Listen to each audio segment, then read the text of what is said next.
ನಮಸ್ಕಾರ ಸ್ನೇಹಿತರೆ, ನಾನು ರಾಜು ಅಷ್ಟೇ. ನೀವು ನೋಡ್ತೀರಾ centre point Kannada YouTube channel. CJPಗೆ ಅರಗಿಸಲಾಗದಂಥ ಶಾಕ್ ಕೊಟ್ಟಂಥ ಸುಪ್ರೀಂ ಕೋರ್ಟ್, ಬೆಚ್ಚಿ ಬಿದ್ದಂಥ ಜಿರಳೆಗಳು, ಈಗ ಅಸಲಿ ಆಟ ಶುರು. ಏನಿದು ಹೊಸ ಅಪ್ಡೇಟ್, ಇವೆಲ್ಲವನ್ನು ನೋಡೋಣ. ಅದಕ್ಕಿಂತ ಮೊದಲು ಇಲ್ಲಿ ತನಕ ನಮ್ಮ ಚಾನಲ್ನ ಸಬ್ಸ್ಕ್ರೈಬ್ ಮಾಡಿಲ್ಲ ಅಂದರೆ ಈಗಲೇ ಸಬ್ಸ್ಕ್ರೈಬ್ ಮಾಡಿ, ಜೊತೆಗೆ ಕಾಮೆಂಟ್ಗಳ ಮುಖಾಂತರ ತಮ್ಮ ಅಭಿಪ್ರಾಯವನ್ನು ತಿಳಿಸಬಹುದು. ವೀಕ್ಷಕರೇ, ಕಳೆದ 2 ದಿನಗಳ ಹಿಂದೆ CJP ಪಾರ್ಟಿ ಇದೆಯಲ್ಲ, ಅದರ ಒಂದು ಸೆಲೆಬ್ರೇಷನ್ ಮೂಡ್ ಹೇಗಿತ್ತಂದರೆ 5 ಸ್ಟಾರ್ ಹೋಟೆಲ್ನಲ್ಲಿ ಈ CJPಯ ವಕ್ತಾರರು, ಸಂಘಟನಾಕಾರರು ಮತ್ತು ಸಪೋರ್ಟರ್ಸ್ ಎಲ್ಲ ಸೇರಿ, ಅಂದರೆ CJPಯ ಡಿಜಿಟಲ್ ಪ್ಲಾಟ್ಫಾರ್ಮಲ್ಲಿ ಆ್ಯಕ್ಟಿವ್ ಆಗಿರುವಂಥ ಕೆಲವೊಂದಿಷ್ಟು ಜನ ಸೇರಿ 5 ಸ್ಟಾರ್ ಹೋಟೆಲ್ನಲ್ಲಿ ಒಂದೊಳ್ಳೆಯ ಸೆಲೆಬ್ರೇಷನನ್ನು ಮಾಡಿದರು.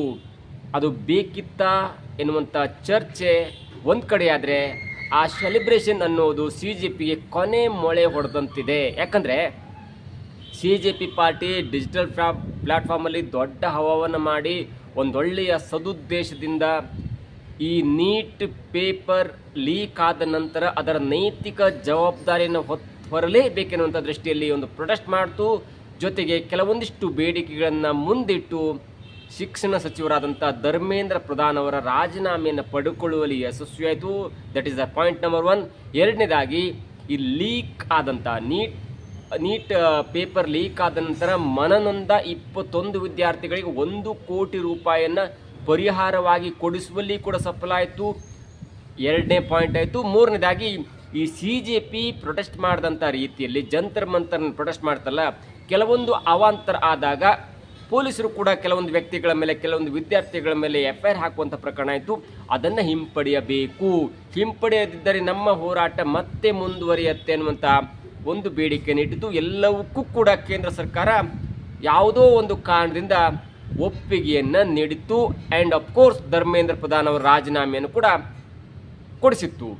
ಆದರೆ ಯಾವಾಗ ಇದೇ CJP ಪಾರ್ಟಿ 5 ಸ್ಟಾರ್ ಹೋಟೆಲ್ನಲ್ಲಿ ಸೆಲೆಬ್ರೇಷನ್ ಮೂಡ್ನಲ್ಲಿತ್ತಲ್ಲ, ಅದು ಮುಖ್ಯವಾಗಿ ಆ 21 ವೈದ್ಯರಾಗಬೇಕೆನ್ನುವಂಥ ವಿದ್ಯಾರ್ಥಿಗಳ ಫೋಟೋ ಇಟ್ಕೊಂಡು ಅವರ ಫೋಟೋ ಜೊತೆ ಸೆಲೆಬ್ರೇಷನ್ ಮಾಡ್ತಲ್ಲ, ಆಗ ಪ್ರತಿಯೊಬ್ಬರು ಅಂದ್ಕೊಳ್ತು, ಎಸ್ ಅಫ್ಕೋರ್ಸ್ ಈ 21 ವಿದ್ಯಾರ್ಥಿಗಳ ಆತ್ಮಕ್ಕೊಂದು ಶಾಂತಿ ಸಿಕ್ಬಿಡ್ತು. ಯಾಕಂದರೆ ಅವರು ಇಷ್ಟು ಖುಷಿಯಾಗಿದ್ದರೆ CJP ಪಾರ್ಟಿಯ ಒಂದು ಕಾರ್ಯಕರ್ತರು ಅಥವಾ ಅವರ ಒಂದು ಮೆಂಬರ್ಸ್ ಅಂತ ಹೇಳ್ಬೋದು. ಆದರೆ ಯಾವಾಗ ಈ ಪಾರ್ಟಿ ಸೆಲೆಬ್ರೇಷನ್ ಮೂಡ್ ಆಯ್ತಲ್ಲ, ಅದಾದ ಒಂದೊಂದೇ ಕ್ಷಣಕ್ಕೆ CJPಗೆ ಅರಗಿಸಿಕೊಳ್ಳಲಾಗದಂಥ ಶಾಕ್ ಎದುರಾಯಿತು. ಜೊತೆಗೆ ಇದೀಗ CJPಯ ವಕ್ತಾರಾದಂಥ ಸೌರವ್ ದಾಸ್ ಕೂಡ ಬೆಚ್ಚಿ ಬಿದ್ದಂತೆ ಕಂಡು ಬರ್ತಾ ಇದೆ. ಯಾಕಂದರೆ ಈ ಪ್ರಕರಣ ಕೋರ್ಟ್ನಲ್ಲಿದೆ. ಕೋರ್ಟ್ನಲ್ಲಿ 2 ಪಾರ್ಟಿಯವರ ಒಂದು ವಾದವನ್ನು ಕೂಡ ಆಲಿಸಿತ್ತು. ಒಂದು ಸರ್ಕಾರದ ಪರವಾಗಿ ವಾದ, ಒಂದೊಂದು ಈ ಪ್ರತಿಭಟನೆಕಾರರ ಪರವಾಗಿ ವಾದ. ಎರಡನ್ನೂ ಆಲಿಸಿದಂಥ ಕೋರ್ಟ್ ಕೊಟ್ಟಂಥ ಶಾಕ್ ಇದೆಯಲ್ಲ, ಅದರಿಂದ ಬೆಚ್ಚಿ ಬಿದ್ದಿದೆ ಈ CJPಯ ಜಿರಳೆಗಳು. ಯಾಕಂದರೆ CJP ಪರವಾಗಿ ವಾದ ಆಗಲಿ ಅಥವಾ ಕೇಂದ್ರದ ಪರವಾಗಿ ವಾದವನ್ನು ಆಲಿಸಿದಂಥ ಕೋರ್ಟ್ ಹೇಳಿದೆ, ವಿದ್ಯಾರ್ಥಿಗಳನ್ನು ಇದೇ ತಕ್ಷಣ ನೀವು ಬಿಟ್ಟು ಕಳಿಸಬೇಕು. ಯಾವುದೇ ಕ್ರಿಮಿನಲ್ ಬ್ಯಾಕ್ಗ್ರೌಂಡ್ ಇಲ್ಲದಂತೆ ವಿದ್ಯಾರ್ಥಿಗಳನ್ನು ಯಾವುದೇ ವಿಚಾರಣೆ ಮಾಡಿ ಬಿಟ್ಟು ಕಳಿಸಬೇಕು. ಎಸ್ ಅಫ್ಕೋರ್ಸ್ ಈ ನ್ಯಾಯವನ್ನು ಒಪ್ಕೊಳ್ಳಬೇಕಾಗುತ್ತೆ. ಒಂದು ಹಂತಕ್ಕೆ ಯಾರು ಹೇಳುತ್ತಾರೆ ಬನ್ನಿ ಪ್ರೊಟೆಸ್ಟ್ ಮಾಡಬೇಕು ಎನ್ನುವಂಥ ಮಾತನ್ನು ಕೇಳಿ ನಾನು ಹೋಗ್ತೇನೆ, ಪಕ್ಕದವರು ಬರ್ತಾರೆ, ಓಕೆ ಏನು ಹೋರಾಟ ಆಗ್ತಿದೆ, ಒಂದು ಮೋದಿ ಇಳಿಸಬೇಕು, ಧರ್ಮೇಂದ್ರ ಪ್ರಧಾನ್ ಇಳಿಸಬೇಕು, ಅಥವಾ 21 ವಿದ್ಯಾರ್ಥಿಗಳು ಸಾವನ್ನಪ್ಪಿದ್ದಾರೆ ಅಂದ್ಕೊಳ್ಳಿ, ಎಮೋಷ್ನಲಿ ಟಚ್ ಆಗಿ ಬಂದಿರ್ತಾರಲ್ಲ ವಿದ್ಯಾರ್ಥಿಗಳು, ಆ ವಿದ್ಯಾರ್ಥಿಗಳ ಪ್ರತಿಭಟನೆ ಏನೇ ಮಾಡಿದ್ರು ಕೂಡ ಅವರನ್ನು ಬಿಟ್ಟು ಕಳಿಸಬೇಕು. ಚಿಕ್ಕ ಪುಟ್ಟ ಗೊಂದಲ ಆಗಿರುತ್ತೆ, ಚಿಕ್ಕ ಪುಟ್ಟ ಕಲ್ಲು ಹೊಡೆದಿರ್ತಾರೆ, ಅವರನ್ನು ಬಿಟ್ಟು ಕಳಿಸಬೇಕು. ಇದು ಒಂದು ಹಂತಕ್ಕೆ CJPಯ ವಾದಕ್ಕೂ ಮನ್ನಣೆ, ಕೇಂದ್ರದ ವಾದಕ್ಕೂ ಮನ್ನಣೆ. ಆದರೆ ಮುಂದಿದ್ದಂಥ ಪ್ರಕಾರ ಕೇಂದ್ರದ ಪರ ವಾದ ಮಾಡಿಸುವಂತ ಹೇಳ್ತಾರೆ. ಸರಿಸುಮಾರು 300 ಜನ ಯಾರ್ಯಾರಿದ್ರು ಆ ಹೋರಾಟದಲ್ಲಿ. CJPಯ ಪಾರ್ಟಿಯವರು ಡಿಜಿಟಲ್ ಪ್ಲಾಟ್ಫಾರ್ಮಲ್ಲಿ ಲೈಕ್ ಒತ್ಕೊಂಡು ಫಾಲೋ ಮಾಡಿದಂಥವ್ರು ಮಾತ್ರ ಇದ್ರ, ಆ ಫಾಲೋ ಮಾಡಿದವರಲ್ಲಿ ಕೇವಲ ಒಳ್ಳೆಯವರು ಮಾತ್ರ ಇದ್ರ, ವಿದ್ಯಾರ್ಥಿಗಳು ಮಾತ್ರ ಇದ್ರ, ಅಥವಾ ದೇಶದ ಒಂದು ಸದುದ್ದೇಶಕ್ಕಾಗಿ ಶಿಕ್ಷಣ ಕ್ರಾಂತಿಯನ್ನು ಮಾಡಬೇಕು ಅನ್ನೋಂಥ ಉದ್ದೇಶದವರಿದ್ರ? ಇರಲಿಲ್ಲ. ಅಲ್ಲಿ 3000 ಜನರಷ್ಟು ಕ್ರಿಮಿನಲ್ ಬ್ಯಾಕ್ಗ್ರೌಂಡ್ ಹೊಂದಿರುವಂಥ ವ್ಯಕ್ತಿಗಳಿದ್ರು. ಅವರಲ್ಲಿ ಯಾರ್ಯಾರು? ರೇಪಿಸ್ಟ್ಗಳಿದ್ರು, ಪೋಕ್ಸೋ ಕಾಯ್ದೆಯಲ್ಲಿ ಬಂಧನಕ್ಕೊಳಗಾದಂಥ ಅಥವಾ ಆ ಒಂದು ಅಪರಾಧ ಹಿನ್ನೆಲೆಯಲ್ಲಿ ಒಳಗೊಂಡಂಥವರಿದ್ದರು, ರೌಡಿಗಳಿದ್ರು, ರೌಡಿ ಶೀಟರ್ಗಳಿದ್ರು, ಜೊತೆಗೆ ಗದ್ದಲ ಮಾಡಿದಂಥ ಬೇರೆ ಬೇರೆ ಕೇಸಲ್ಲಿ ಇನ್ವಾಲ್ವ್ ಆಗಿದ್ದಂಥ ಜೈಲಿಗೆ ಹೋದವರಂತರಿದ್ರು ಮತ್ತು ಜಾಮೀನು ಪಡ್ಕೊಂಡು ಬಂದಂಥವರು ಇದ್ದರು. ಜಾಮೀನಿನಲ್ಲಿ ಕೇಸನ್ನು ಎದುರಿಸುವಂಥ ಸರಿಸುಮಾರು 3,000 ವ್ಯಕ್ತಿಗಳು, ಅದರಲ್ಲೂ ಮುಖ್ಯವಾಗಿ ಅಂದರೆ ರೇಪಿಸ್ಟ್ಗಳು ಇದ್ದರು. ಇಂಥ ಜನ ಕೂಡ ಹೋರಾಟಕ್ಕೆ ಬಂದು ಮಾಡಬಾರ್ದಂಥ ಅನಾಹುತ ಮಾಡಿ ಏನು ಆಗಬಾರ್ದಿತ್ತಲ್ಲ ಅದನ್ನು ಕೂಡ ಮಾಡಿದ್ರು. ಜೊತೆಗೆ ಜಂತರ್ ಮಂತರ್ನಲ್ಲಿ CJP ಪಾರ್ಟಿ ಪ್ರೊಟೆಸ್ಟನ್ನು ಹಿಂಪಡೆದುಕೊಂಡ ನಂತರ 2 ದಿನದಿಂದ 3 ದಿನ ಬೇಕಾಯಿತು ರೋಡ್ ಸರಿ ಮಾಡಲಿಕ್ಕೆ, ಕಂಪೌಂಡ್ ಸರಿ ಮಾಡಲಿಕ್ಕೆ, ಅಲ್ಲಾದಂಥ ಅನಾಹುತನೋ ಸರಿ ಮಾಡಲಿಕ್ಕೆ. ಯಾವ ಲೆವೆಲಿಗೆ ಅನಾಹುತ ಮಾಡಿರಬೇಕು. ಒಂದು ಪ್ರೊಟೆಸ್ಟ್ ಆಗಬೇಕು ಅಂದರೆ ಅಣ್ಣಾ ಹಜಾರೆ ಮಾಡಿದಂಥ ಒಂದು ಶಾಂತಿಯುತ ಪ್ರೊಟೆಸ್ಟ್ ಮಾಡಬೇಕು. ಜೊತೆಗೆ ಸೋನಮ್ ವಾಂಗ್ಚುಕ್ ಮಾಡಿದಂಥ ಉಪವಾಸ ಮಾಡಬೇಕು, ಸೈಲೆಂಟಾಗಿ ಸರ್ಕಾರದ ಬುಡವನ್ನು ಅಲ್ಲಾಡಿಸ್ಬೇಕು. ಇಲ್ಲಿಯ ತನಕ ಧರ್ಮೇಂದ್ರ ಪ್ರಧಾನ್ ಏನಾದರೂ ರಾಜೀನಾಮೆ ಕೊಟ್ಟಿದ್ರೆ ಅದು ಸೋನಮ್ ವಾಂಗ್ಚುಕ್ ಅವರ ಒಂದು ಅಮರಣಂಥ ಉಪವಾಸದಿಂದಲೇ ಹೊರತು ಈ CJPಯ ಪಾರ್ಟಿಗೆ ಬೆಂಬಲಿಸಿದಂಥ ಈ 3,000 ಕ್ರಿಮಿನಲ್ ಬ್ಯಾಕ್ಗ್ರೌಂಡ್ ಹೊಂದಿರುವಂಥ ವ್ಯಕ್ತಿಗಳಿಂದಲ್ಲ ಎನ್ನುವುದು ಕೂಡ ಎಲ್ಲರೂ ಕೂಡ ತಿಳಿದುಕೊಳ್ಳಬೇಕಾಗತ್ತೆ. ನಾನು ಕೂಡ ಫ್ರೀಡಮ್ ಪಾರ್ಕಿಗೆ ಹೋಗಿದ್ದೆ ರಿಪೋರ್ಟ್ ಮಾಡೋ ಸಲುವಾಗಿ. ಅಲ್ಲಿ ನೆರೆದಿದ್ದಂಥವರು ಕರ್ನಾಟಕದವರ, ಬೇರೆ ರಾಜ್ಯದವರ, ಕರ್ನಾಟಕದವರು ಕೂಡ ಇದ್ದರು. ಅವರು ವಿದ್ಯಾರ್ಥಿ ಸಂಘಟನೆಗಳ ಹೆಸರಿನಲ್ಲಿ ಒಂದು ಚಿಕ್ಕ ಸಮಾವೇಶ ಮಾಡ್ತಾಯಿದ್ರು. ಜೊತೆಗೆ ಮತ್ತೊಂದು ಕಡೆ ಕರ್ನಾಟಕದ ವಕೀಲರ ಸಂಘದರು ಕೂಡ ಪ್ರೊಟೆಸ್ಟನ್ನು ಮಾಡ್ತಾಯಿದ್ರು. ಆ 2 ಪ್ರೊಟೆಸ್ಟ್ ತುಂಬ ಚೆನ್ನಾಗಿತ್ತು. ಯಾಕಂದರೆ ಅವರು ನೇರವಾಗಿ ಗ್ರೌಂಡ್ ಲೆವೆಲಿಂದ ಹಿಡಿದು 2 ಪಾರ್ಟಿಯನ್ನು ಬೈತಾಯಿದ್ರು. ಒಂದು ಕಡೆ ಕಾಂಗ್ರೆಸ್ನ ಬೈತಾಯಿದ್ರು, ಒಂದು ಕಡೆ BJPನ ಬೈತಾಯಿದ್ರು. ಇದು ನಿಜವಾದ ಹೋರಾಟ. ಯಾವುದೇ ಪಕ್ಷದ ಮುಲಾಜನ್ನು ಇಲ್ಲಿ ಇಟ್ಕೊಳ್ಳದೆ DYFS ಆಗಿರ್ಬೇಕು, ಅಂದರೆ ಸ್ಟೂಡೆಂಟ್ ಫೆಡರೇಷನ್ ಆಗಿರ್ಬೋದು ಮತ್ತು ವಕೀಲ ಸಂಘ, ಈ 2 ಕೂಡ ಪ್ರೊಟೆಸ್ಟನ್ನು ಮಾಡ್ತಾ ಇದ್ರು. ಆದರೆ ಮಧ್ಯದಲ್ಲಿ ಇದ್ದಂಥ ಕರ್ನಾಟಕದವರೇ ಸರಿಸುಮಾರು 10ರಿಂದ 15-16% ಇದ್ದಂತ, ಅಂದರೆ ಮೋರ್ ದೆನ್ 80% ಅವರು ಹೊರ ರಾಜ್ಯದವರು.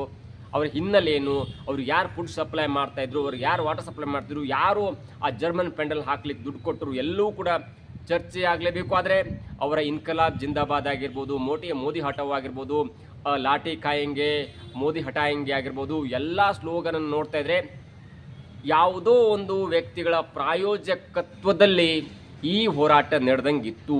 ಓಕೆ, ಅದು ಒಂದು ಸೈಡ್. ಆದರೆ ಕರ್ನಾಟಕದ ಫ್ರೀಡಮ್ ಪಾರ್ಕಲ್ಲಿ ನಡೆದಂಥ ಹೋರಾಟ ಒಂದು ಶಾಂತಿಯುತವಾಗಿ ಇತ್ತು ಅಂತ ಹೇಳ್ಬೋದು. ಆದರೆ ದೆಹಲಿಯ ಜಂತರ್ ಮಂತರ್ ಅಥವಾ ಒಡಿಸ್ಸಾ, ಬಿಹಾರ್, UPಯಲ್ಲಿ ಆದಂಥ ಒಂದು ಹೋರಾಟ ಇದೆಯಲ್ಲ, ಅದು ಒಂದು ಲೆವೆಲಿಗೆ ಮೀರಿ ಹೋಗಿತ್ತು. ಹೀಗಾಗಿ ಆ ಹೋರಾಟದಲ್ಲಿ ಪೊಲೀಸರಿಗೆ ಗಾಯ ಆಗಿತ್ತು, ಪೊಲೀಸರಿಗೆ ರಕ್ತ ಬಂದಿತ್ತು. ಹೀಗಾಗಿ 200 ಪೊಲೀಸರ ಪರವಾಗಿ ಅವರ ಕುಟುಂಬ ಸಹ ಕೋರ್ಟ್ ಮೆಟ್ಟಿಲನ್ನೇರಿ ಈ ಜಂತರ್ ಮಂತರ್ ಅಥವಾ ಬೇರೆ ಬೇರೆ ಕಡೆ ಆದಂಥ ಪ್ರೊಟೆಸ್ಟ್ನ ವಿರುದ್ಧವಾಗಿ, ಆ ಪ್ರೊಟೆಸ್ಟ್ನಲ್ಲಿ ಗಲಭೆಯಲ್ಲಿ ಪಾಲ್ಗೊಂಡಂಥ ಜನರಿಗೆ ಶಿಕ್ಷೆ ಆಗಬೇಕು, ಅವರ ವಿರುದ್ಧ ಕ್ರಮ ಕೈಗೊಳ್ಳಬೇಕು ಅನ್ನುವಂಥ ಉದ್ದೇಶದಿಂದ ಕೋರ್ಟ್ ಮೆಟ್ಟಿಲೇರಿದಾಗ ಕೋರ್ಟ್ ಕೂಡ ಹೇಳಿದೆ, ಕೋರ್ಟ್ನ ಉದ್ದೇಶ ಒಂದೇ, ನಮ್ಮ ಕಡೆಯಿಂದ ಪೊಲೀಸರಿಗೆ ಯಾವುದೇ ಕಾರಣಕ್ಕೂ ಅನ್ಯಾಯವಾಗಬಾರದು ಮತ್ತು ಮೊದಲ ಬಾರಿ ಪ್ರೊಟೆಸ್ಟ್ನಲ್ಲಿ ಭಾಗಿಯಾದಂಥ, ಜೊತೆಗೆ ಯಾವುದೇ ಒಂದು ಕ್ರಿಮಿನಲ್ ಬ್ಯಾಕ್ಗ್ರೌಂಡ್ ಇಲ್ಲದಂಥ ವಿದ್ಯಾರ್ಥಿಗಳನ್ನ ತತ್ಕ್ಷಣವೇ ಬಿಟ್ಟು ಕಳಿಸಬೇಕು. ಮಿಕ್ಕಿದವ್ರನ್ನೇನು ಮಾಡೋದು, ಮಿಕ್ಕಿದವ್ರನ್ನ ಹಾಕ ರುಬ್ಬಿ ಅಂತ ಹೇಳಿದೆ ಕೋರ್ಟ್. ಜೊತೆಗೆ ನೋಡಿ, ಕೆಲವರು ನಾನಾ ತರಹದ ಮಾತನಾಡ್ಬೋದು. CJP ಕೂಡ ಇದರಿಂದ ಬೆಚ್ಚಿ ಬಿದ್ದು ಸೌರವ್ ದಾಸ್ ಹೇಳ್ತಿದ್ದಾರೆ, ಇಲ್ಲ ನಾವು ಪ್ರೊಟೆಸ್ಟ್ ಮಾಡ್ತಿದ್ವಿ, ಬೇರೆಯವರು ಬಂದು ಅಲ್ಲಿ ಪ್ರೊಟೆಸ್ಟ್ ಮಾಡಿ ಗಲಭೆ ಎಪ್ಸಿದ್ರು, ಅವರಿಗೂ ನಮಗೆ ಸಂಬಂಧ ಇಲ್ಲ ಎನ್ನುವಂಥ ಡಿಸ್ಟೆನ್ಸನ್ನು ಮೇಂಟೈನ್ ಮಾಡ್ತಿರ್ಬೋದು. ಎಲ್ಲವನ್ನು ಒಪ್ಪಿಕೊಳ್ಳಬಹುದಿತ್ತು CJP ಇದು. ಆದರೆ ಪ್ರತಿಯೊಂದು ಕಡೆ ಕೂಡ ಅವರು BJP ವಿರುದ್ಧ ಹೋರಾಡಿದ್ರೆ ಹೊರತು BJP ಎಷ್ಟೇ ಸಮಾನಾಂತರವಾಗಿ ರಾಜಕೀಯ ಮಾಡ್ತಾ ಇರುವಂಥ ಕಾಂಗ್ರೆಸ್ಗೆ ವಿರುದ್ಧವಾಗಿ ಒಂದೇ ಒಂದು ಪದ ಆಡಲಿಲ್ಲ. ನಿಜವಾದ ಹೋರಾಟಗಾರರು, ನಿಜವಾದ ಪ್ರತಿಭಟನೆಕಾರರು ಕಾಂಗ್ರೆಸ್ಸನ್ನು ಕೂಡ ಬೈಬೇಕಿತ್ತು. ಯಾಕಂದರೆ BJP ಇಂಥ ಅನಾಹುತ ಮಾಡ್ತಿದ್ರೆ ವಿರೋಧ ಪಕ್ಷವಾಗಿ ಕಾಂಗ್ರೆಸ್ ಏನು ಮಾಡ್ತಾ ಇದೆ, ಮೂರನೆಯ ಪಕ್ಷವಾಗಿ, ಮೂರನೇ ಎಂಟಿಟಿಯಾಗಿ ಒಂದು ದೊಡ್ಡ ಮಟ್ಟದಲ್ಲಿ ಸದ್ದು ಮಾಡಲಿಕ್ಕೆ ಯಾಕೆ ಬರಬೇಕಾಯಿತು CJP? ಕಾಂಗ್ರೆಸ್ ವಿರೋಧ ಪಕ್ಷವಾಗಿದೆ, ಕಾಂಗ್ರೆಸ್ ಎಲ್ಲವನ್ನು ಎಳೆಯ ಬಿಚ್ಚಿಡಬೇಕಿತ್ತು. ಆದರೆ ಕಾಂಗ್ರೆಸ್ ಮಾತ್ರ ಹಾಗೆ ಮಾಡ್ತಾನೆ ಇಲ್ಲ ಎನ್ನುವಂಥ ಹೋರಾಟ ಯಾವ ಒಬ್ಬ ವ್ಯಕ್ತಿಯೂ ಕೂಡ ಮಾಡಲಿಲ್ಲ. ಹೀಗಾಗಿ ಇದೀಗ ಸೌರವ್ ದಾಸ್ ಎನ್ನುವಂಥ CJP ವಕ್ತಾರ ಹೇಳ್ತಿದ್ರೆ, ನಾವು ಶಾಂತಿಯುತವಾಗಿ ಪ್ರೊಟೆಸ್ಟ್ ಮಾಡ್ತಾ ಇದ್ವಿ, ಆದರೆ ಯಾವುದೇ ಕಾರಣಕ್ಕೂ ಬೇರೆ ಬಂದು ಹಾಳು ಮಾಡಿಬಿಟ್ರು, ಹಾಗಾಗಿ ನಾವು ಪ್ರೊಟೆಸ್ಟನ್ನು ಹಿಂತೆಗೆದುಕೊಂಡ್ವಿ ಅಂತ ಮಾತು ಹೇಳ್ತಿದ್ದಾರೆ. ಇದರ ಮಧ್ಯೆ ಹೇಳ್ತಾ ಇದ್ದಾರೆ, ಯಾವುದೇ ಕಾರಣಕ್ಕೂ ಕೂಡ FIR ಅನ್ನು ವಾಪಸ್ ತೆಗೆದುಕೊಳ್ತಾ ಇದ್ದರೆ ನಾವು ಪ್ರತಿಭಟನೆಯನ್ನು ಮುಂದುವರಿಸ್ತೇವೆ ಅನ್ನುವಂಥ ಮಾತು. ಜೊತೆಗೆ ಸುಪ್ರೀಂ ಕೋರ್ಟ್ ಶಾಕ್ ಕೊಟ್ಟಂಥ ರೀತಿ ಇದೆಯಲ್ಲ, ಆ ಶಾಕ್ ಅಂದರೆ ಕೇಂದ್ರ ಸರ್ಕಾರ ಒಂದು ಕಡೆ ವಾದ ಮಾಡ್ತಿದೆ, ಪ್ರತಿಭಟನಾಕಾರರ ಪರವಾಗಿ ಕಪಿಲ್ ಸಿಬಲ್ ಅಂತವ್ರು ವಾದ ಮಾಡ್ತಾರೆ. ಆದರೆ ಸುಪ್ರೀಂ ಕೋರ್ಟ್ ಹೇಳಿದ್ದು ಈ 200 ಜನರಿಗೆ ಗಾಯ ಆಗಿದೆ ಅಥವಾ ಪ್ರತಿಭಟನಾಕಾರರು ವಾದ ಮಾಡ್ತಾರೆ ನಮ್ಮೇಲೂ ಕೂಡ ಹಲ್ಲೆ ಆಗಿದೆ ಅನ್ನೋಂಥ ವಾದ ಇದೆಯಲ್ಲ, ಇದಕ್ಕಾಗಿ ಇಂಡಿಪೆಂಡೆಂಟ್ ಪ್ರೋಬನ್ನು ಮಾಡಬೇಕು, ಅಂದರೆ ಸ್ವತಂತ್ರ ತನಿಖೆಯನ್ನು ಮಾಡಬೇಕು. ಜೊತೆಗೆ ಯಾವುದೇ ಕಾರಣಕ್ಕೂ ಕೂಡ ವಿಡಿಯೋ ಎವಿಡೆನ್ಸನ್ನು ಡಿಲೀಟ್ ಮಾಡಲಿಕ್ಕೆ ಅವಕಾಶ ಮಾಡಿಕೊಡ್ಬಾರ್ದು ಮತ್ತು ಎಲ್ಲ CCTV ಕ್ಯಾಮ್ರಾದ ಫುಟೇಜನ್ನು ಇಟ್ಕೊಳ್ಬೇಕು. ಎಲ್ಲೆಲ್ಲಿ ಕ್ಯಾಮ್ರಾ, ಅದು ಪೊಲೀಸರ ಒಂದು ಲೆನ್ಸಲ್ಲಾಗಿರ್ಬೋದು ಅಥವಾ ಪೊಲೀಸ್ ವಾಹನದಲ್ಲಿರುವಂಥ CCTV ಆಗಿರ್ಬೋದು, ಜೊತೆ ರಸ್ತೆಗಳಲ್ಲಿ ಹಾಕಿರುವಂಥ ಕಂಬದ ಮೇಲಿರುವಂಥ CCTV ಆಗಿರ್ಬೋದು, ಎಲ್ಲವನ್ನೂ ಕೂಡ ಸೆಕ್ಯೂರ್ ಮಾಡಿ ಅದನ್ನು ತನಿಖೆ ಮಾಡಬೇಕು. ಯಾರು ತನಿಖೆ ಮಾಡಬೇಕಂದ್ರೆ ಇಂಡಿಪೆಂಡೆಂಟ್ ಬಾಡಿ ಅಥವಾ ಇಂಡಿಪೆಂಡೆಂಟ್ ಪ್ರೋಬ್ ಮಾಡಬೇಕು, ಅಂದರೆ ಸ್ವತಂತ್ರ ತನಿಖೆ ಮಾಡಬೇಕು. ಅದು ನಿವೃತ್ತ ಜಡ್ಜ್ ಮುಖಾಂತರ ಆಗುತ್ತೋ, CBI ಮಾಡುತ್ತೋ ಅಥವಾ ಬೇರೆ ಬೇರೆ ಒಂದು ಥರ್ಡ್ ಅಟೋನಮಸ್ ಬಾಡಿ ಮಾಡುತ್ತೋ ಗೊತ್ತಿಲ್ಲ. ಆದರೆ ಸದ್ಯವೇ ನಾವು ತೀರ್ಪು ಕೊಡ್ತೇವೆ, ಆದರೆ ಎಲ್ಲವನ್ನೂ ಕೂಡ ಸೆಕ್ಯೂರ್ ಆಗಿ ಇಡಬೇಕು ಎನ್ನುವಂಥ ಮಾಹಿತಿಯನ್ನು ಅಥವಾ ಆರ್ಡರ್ ಮಾಡಿದೆ. ಇದು ಇದೀಗ ಒಂದು ಹಂತಕ್ಕೆ CJPಗೆ ನುಂಗಲಾರದಂಥ ತುತ್ತಾಗಿದೆ ಮತ್ತು ಸೌರವ್ ದಾಸ್ ಅಥವಾ CJP ವಕ್ತಾರರು ಕೂಡ ಹೇಳ್ತಾರೆ, ಈ ರೀತಿ ಮಾಡಬಾರ್ದು, ನಾವು ಯಾವುದೇ ತರಹದಲ್ಲಿ ನಾವು ಅನಾಹುತ ಮಾಡಿಲ್ಲ, ನಮ್ಮ ಪ್ರೊಟೆಸ್ಟ್ ರೋಡ್ಗಳ ಮೇಲೆ ಇರುವಂಥ FIRಗಳನ್ನ ತೆಗೆದು ಹಾಕಬೇಕು, ನಾವು ಇದಕ್ಕೆ ಒಪ್ಪಲ್ಲ ಎನ್ನುವಂಥ ಮಾತನ್ನು ಕೂಡ ಹೇಳ್ತಾರೆ. ಇವೆಲ್ಲವನ್ನು ನೋಡ್ತಾ ಇದ್ದರೆ ಮುಂದಿನ ದಿನಗಳಲ್ಲಿ ಬಂದ ವೇಗದಲ್ಲಿ CJPಯ ಒಂದು ಹೋರಾಟ ತಣ್ಣಗಾಗಬಹುದಾ? ಯಾಕಂದರೆ ಮತ್ತೆರಡು ಹೋರಾಟಗಳು, ಆದರೆ ಒಂದು ಹೋರಾಟ ಸ್ವಲ್ಪ ಕಾಮಿಡಿ ಅನಿಸುತ್ತೆ. ಅಂದರೆ E20 ಹೋರಾಟ, ಅಂದರೆ ಎಥನಾಲ್ ವಿರುದ್ಧ ಹೋರಾಟ ಅಥವಾ ಗಡ್ಕರಿ ರಾಜೀನಾಮೆ ವಿರುದ್ಧ ಹೋರಾಟ ಒಂದು ಹಂತಕ್ಕೆ ಅದು ತಮಾಷೆ ಅನಿಸಬಹುದಾದರೆ, ಮತ್ತೊಂದು ಹೋರಾಟ ನಡೀತಿದೆ, ಅಂದರೆ ರಿಮೂವ್ ಅಥವಾ ರಿಸರ್ವೇಷನ್ ಹಟಾವು ಆಂದೋಲನ್ RHA ನಡೀತಿದೆ. ಅದು ಯಾವ ಲೆವೆಲಿಗೆ ಬಂದು ಇಳಿಯುತ್ತೆ ಗೊತ್ತಿಲ್ಲ, ಆದರೆ ಅದರ ಮೂಲ ತತ್ವ BJPಯಲ್ಲಿ ಅಡಗಿದೆಯಾ, ಅದರ ಉದ್ದೇಶ BJP ಮತ್ತೊಂದು ಮುಖವಾಗಿ ಈ RHA ಬರ್ತಾ ಇದೆಯಾ, ಎಲ್ಲವೂ ಕಾದು ನೋಡಬೇಕು. ಒಂದು ಕಡೆ CJP ಬಂತು, ಇದೀಗ RHA ಬರ್ತಿದೆ, ಎಲ್ಲವೂ ಕೂಡ ಇದೀಗ ಕಾಂಗ್ರೆಸ್ಗೆ ಮುಳುವಾಗುತ್ತಾ ಕಾದು ನೋಡಬೇಕು. ಆದರೆ ಏನೇ ಆಗಲಿ CJPಗೆ ಇದೀಗ ಸುಪ್ರೀಂ ಕೋರ್ಟ್ ನುಂಗಲಾರದಂಥ ಹೊಡೆತ ಕೊಟ್ಟಿದೆ, ಅರಗಿಸಲಾಗದಂಥ ಹೊಡೆತ ಕೊಟ್ಟಿದೆ. ಅದಕ್ಕೆ ಮುಖ್ಯವಾದ ಕಾರಣ ಈ ಜಂತರ್ ಮಂತರ್ನಲ್ಲಿ ಆದಂಥ ಗಲಾಟೆಯನ್ನು ಸುಪ್ರೀಂ ಕೋರ್ಟ್ ಒಂದು ಇಂಡಿಪೆಂಡೆಂಟ್ ಪ್ರೋಬ್ ಮಾಡುತ್ತೆ ಅನ್ನುವಂಥ ಆದೇಶವನ್ನು ಕೊಟ್ಟಿದೆ, ಅಂದರೆ ಸ್ವತಂತ್ರ ತನಿಖೆ ಮಾಡುತ್ತೆ ಅನ್ನುವಂಥ ಆದೇಶ ಕೊಟ್ಟಿದೆ.